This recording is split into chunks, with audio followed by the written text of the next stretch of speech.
Ahli Parlimen Pandan, Datuk Seri Rafizi Ramli melihat keputusan Tengku Datuk Seri Zafrul Tengku Abdul Aziz untuk meninggalkan UMNO dan memohon menyertai PKR sebagai satu perkembangan yang berpotensi membawa perubahan tidak dijangka kepada kerajaan perpaduan pada masa hadapan.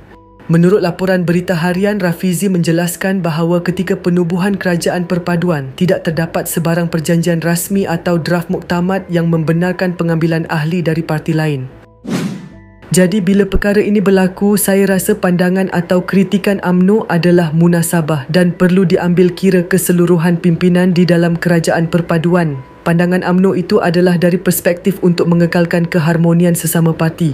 Jadi saya rasa perkara ini akhirnya akan dibincangkan di peringkat kerajaan perpaduan kerana perkara ini adalah sesuatu yang belum dimuktamadkan, katanya semasa merasmikan penutup Karnival Belia Madani 2 Parlimen Pandan hari ini.